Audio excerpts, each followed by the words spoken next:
tous, bienvenue dans Tout un monde, votre rendez-vous hebdomadaire avec les acteurs de l'actualité. On va parler des attentats en Thaïlande, de la grève des détenus palestiniens et nous serons avec un élu américain du Congrès qui lutte contre l'accord sur le nucléaire iranien. Mais voici tout d'abord, comme chaque semaine, en quelques secondes, le bilan de 7 jours d'infos, cette semaine très chargée. Un homme lourdement armé, connu des services de police, a été maîtrisé par des passagers français, britanniques et américains à bord d'un train Thalys reliant Paris et Amsterdam. On déplore 2 blessés. L'AEA va autoriser l'Iran à contrôler lui-même certains sites sensibles. Les États-Unis soutiennent l'organisation internationale. Israël réagit avec colère. À Bangkok, l'explosion de bombes a fait au moins 21 morts et plus de 123 blessés.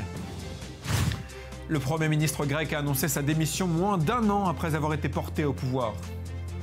Des élections anticipées se tiendront en Turquie en novembre après l'échec des négociations visant à constituer une coalition. Mahmoud Abbas démissionne de la direction de l'OLP. Une élection interne aura lieu bientôt. Les données de 32 millions d'utilisateurs du site de rencontre extra-conjugale Ashley Madison ont été mises en ligne. Embarras sur le net. Et je disais en titre, Bangkok a été secoué par plusieurs attaques à la bombe et la Thaïlande, connue pour ses plages de rêve, devient une cible du terrorisme. Avec nous pour en parler, David Nataf, correspondant d'i24 News en Thaïlande. Bonjour, merci d'être avec nous. Bonjour Julien. Alors, on a du mal à comprendre qui sont ces terroristes et que veulent-ils? Bien, aujourd'hui, on peut voir très clairement que le terroriste n'était pas isolé. Il a fallu au moins une dizaine de personnes pour organiser cet attentat. Il n'y a pas eu une bombe, mais 3 bombes, dont une a été désamorcée. Il est bien évidemment qu'on a affaire à un réseau. Aujourd'hui, le gouvernement thaïlandais nous dit que ce réseau n'est pas un réseau de terrorisme international, qu'il est probablement celui des Ouïghours. Les Ouïghours sont des musulmans chinois, dont on ne comprend pas bien ce qu'ils pourraient avoir à faire contre les intérêts économiques thaïlandais. Le plus sûr, en réalité, c'est qu'on a affaire probablement à Al-Qaïda. Pourquoi Al-Qaïda? Parce que Al-Qaïda, aujourd'hui, doit reconquérir les djihadistes qui sont passés du côté de l'État islamique. Et Al-Qaïda veut à toute force constituer un pôle antagoniste à l'État islamique en Asie. Mais ça veut dire que la cible n'était pas la Thaïlande, c'était Daesh, c'est ça que vous dites? En réalité, la cible, c'est exactement Daesh. C'est précisément ça. Aujourd'hui, dans l'islamisme radical, on a 3 pôles, dont 2 sont en perte de vitesse. Daesh est en train de conquérir le leadership mondial de l'islamisme radical. Bientôt, une partie des musulmans peuvent croire qu'il s'agit du Mahdi, du Messie des musulmans, qui va bientôt frapper le faux Messie, qui, bien évidemment, pour les groupes islamistes, le faux Messie est dirigé par les Juifs, c'est ce dont ils sont persuadés. Ouais. Aujourd'hui, on a ce pôle qui est en perte de vitesse, Al-Qaïda, et ils ont déclaré, le responsable d'Al-Qaïda a déclaré que désormais, le djihad pouvait être proclamé en Asie, et il a essayé, lors de la crise des Rohingyas en Birmanie, d'appeler à la fédération de ces musulmans du Bangladesh et de la Birmanie pour qu'ils se soulèvent et rejoignent le djihad. David, une question. Est-ce que ces attentats étaient prévisibles? Il y a eu des petits coups de semonce, il y a eu quelques tentatives, il y a eu des prémices de ce qu'il y aurait des attentats, mais jamais ça n'a atteint un tel niveau d'organisation ciblé, minuté, chronométré. Et l'on reconnaît là, si vous voulez, le mécanisme des cellules qui ne communiquent pas les unes avec les autres. Oui. On a véritablement une première cellule qui s'est activée par cet attentat sanglant, qui a fait, on le rappelle, 120 blessés et au moins 25 morts à ce jour. Et vous avez une cellule qui a été activée immédiatement. Le lendemain, ils ont essayé de projeter un engin explosif dans un autre quartier d'expatriés à Sathorn sur des expats, mais l'engin, heureusement, est tombé dans le fleuve et n'a pas explosé. On reconnaît un petit peu le phénomène là de Kouachi Koulibaly. Ouais. 2 cellules qui n'ont pas forcément communiqué en France et dont l'attentat sanglant de l'une a tout de suite activé le second. Vous savez, évidemment, la question que tout le monde se pose, est-ce qu'aujourd'hui le pays est devenu une destination touristique dangereuse? Pas davantage que l'an dernier et l'année d'avant. Je vous rappelle que sur les 20 dernières années, il y a eu plus de 18 coups d'État en Thaïlande. 18 coups d'État qui, en réalité, si elles ont substitué un gouvernement par un autre, dans le cadre d'une alternance non pas démocratique, mais par le soulèvement, eh bien ces soulèvements restent un petit peu pacifiques. C'est des soulèvements quasiment sans mort. Ouais. Ce sont des révolutions où on ne s'attaque jamais au fondement même du pays, qui est l'institution royale, sa famille, la monarchie. Donc on a des alternances par voie de coup d'État. Alors par rapport à notre façon notre culture démocratique, ça peut nous sembler choquant et ça peut nous faire peur pour le tourisme. Cependant, en réalité, c'est le mode de fonctionnement et de succession normale du pouvoir en Thaïlande depuis 30 ans. Les chemises rouges se sont effacées devant les chemises jaunes. Les chemises jaunes ont été renversées par un coup d'État. Aujourd'hui, c'est la junte militaire qui est au pouvoir, mais on vit de façon paisible en Thaïlande. Aujourd'hui, c'est un gouvernement militaire qui a mis en place toutes les structures permettant de lutter contre le terrorisme. Ils ont la possibilité d'écouter, ils ont la possibilité de prolonger la loi martiale et d'établir un couvre-feu. Donc en réalité, aujourd'hui, ce n'est pas une destination dangereuse, c'est une destination qui devrait permettre de lutter efficacement contre le terrorisme si Interpol est sollicité, si les agences de renseignement alliées de la Thaïlande interviennent également. Ça devrait rester un pays tranquille pour le tourisme. Merci beaucoup, David, d'avoir été avec nous. Pas de problème, Julien. Daniel Sheikh, bonjour. Ancien ambassadeur d'Israël à Paris, avec nous quasiment toutes les semaines. Merci beaucoup d'être avec nous. Daniel Azeri, bonjour, journaliste, et qui prépare chaque semaine en coulisses cette émission. On va parler du sort des prisonniers palestiniens en grève de la faim et du défi que ça pose pour Israël. Avant cela, peut-être, Daniel, rappelez-nous de quoi il s'agit. Oui, alors le cas de Mohamed Alan qui a fait polémique cette semaine. Il est détenu en prison israélienne depuis novembre 2014. Il est avocat, mais aussi membre du djihad islamique. Il a commencé une grève de la faim le 16 juin dernier pour contester son incarcération sous détention administrative avec des complications médicales donc, qui ont eu lieu cette semaine et il a dû être hospitalisé à Ashdod et enfin Israël il y a quelques jours a accepté de le libérer.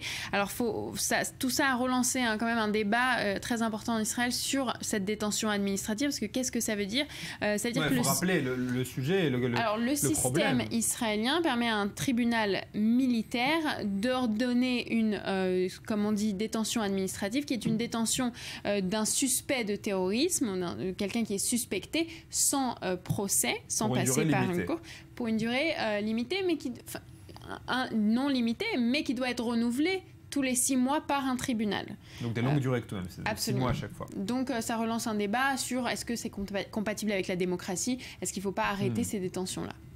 Daniel, on a d'un côté des prisonniers palestiniens en grève de la faim qui refusent d'être nourris de force. Les familles refusent qu'on les nourrisse.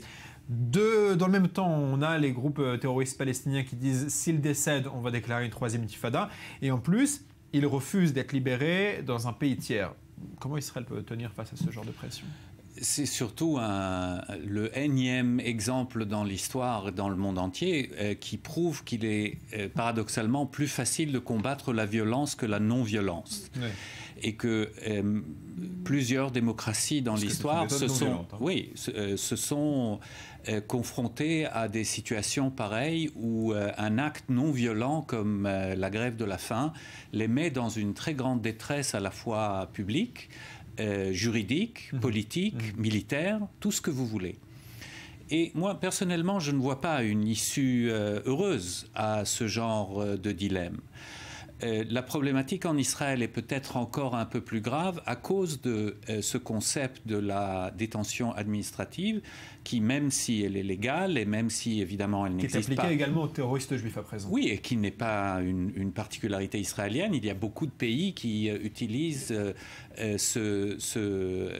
cet outil juridique pour différentes raisons. Simplement, ça met quand même l'État d'Israël dans une situation juridique un peu précaire.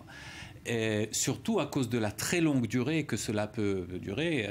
Daniel Ziri vient de dire que c'est renouvelable. Il y a des détenus administratifs qui sont en prison pendant des années.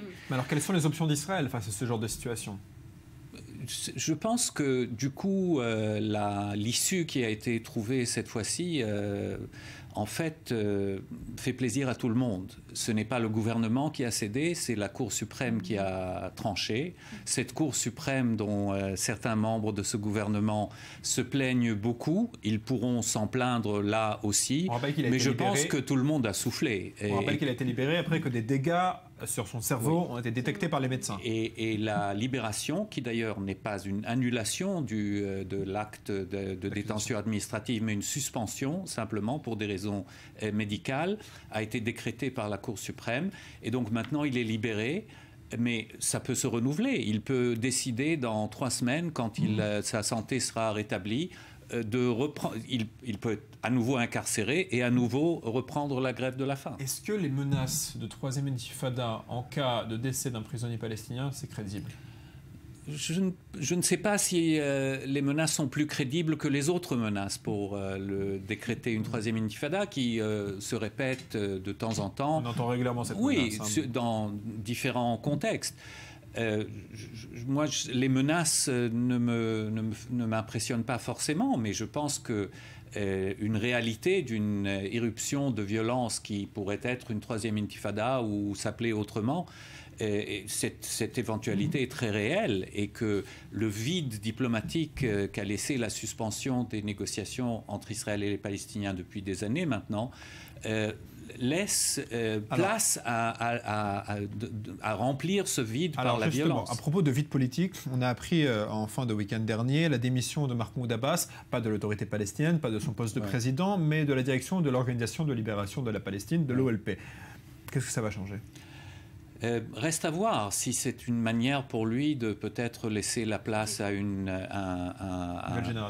nouvelle génération, ce qui est contre-intuitif pour lui. Jusqu'à aujourd'hui, il n'a rien fait pour nourrir une génération de leaders qui vont reprendre le flambeau après sa disparition physique ou politique. Au contraire, on lui reproche beaucoup que rien ne pousse dans l'ombre de cet énorme arbre qu'est devenu Mahmoud Abbas. Mais on verra qui le remplacera dans ce poste et puis on pourra réévaluer cette question. Merci beaucoup, Daniel Sheikh, d'avoir répondu à nos questions. Merci beaucoup, Daniel Ziri. Le vote du Congrès américain sur l'accord du nucléaire iranien approche à grands pas et nous sommes rejoints par un élu républicain du Congrès. Il est de passage en Israël. Peter Roskam, merci beaucoup d'être avec nous. Bonjour. Bonjour, merci beaucoup. Alors vous êtes en Israël. Qui avez-vous rencontré et qu'est-ce qu'ils vous ont dit à propos du nucléaire iranien ? Eh bien, nous avons rencontré le Premier ministre, les membres de l'opposition, Shimon Peres, Nathan Sharansky et beaucoup d'autres. Le sentiment général et unanime était surtout beaucoup d'inquiétude concernant l'accord iranien. On sait bien que le Premier ministre Netanyahou est l'une des figures dominantes qui s'est exprimée contre cet accord. Mais nous avons entendu bien d'autres le faire à travers nos entretiens. C'est intéressant parce qu'aux États-Unis, les gens ont souvent l'impression que c'est une histoire qui reste entre Netanyahou et Obama.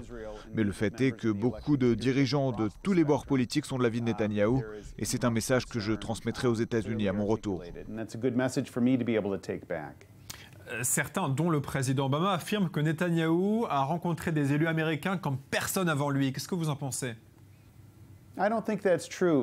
Je ne pense pas que cela soit vrai. Écoutez, les États-Unis et Israël ont une relation très proche. Et il est naturel que les affaires internes de l'un des pays aient de l'influence sur l'autre.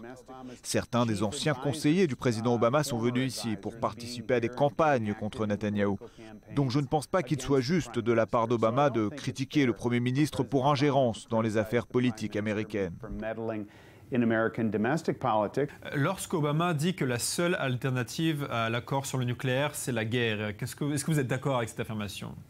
Je n'y crois pas. Écoutez, pendant 2 ans, au cours des négociations, l'administration Obama a continué de dire au monde entier qu'un accord est meilleur que pas d'accord. Pendant un entretien avec des membres du Congrès, John Kerry a même dit qu'il avait quitté la table des négociations avec les Iraniens à 3 reprises.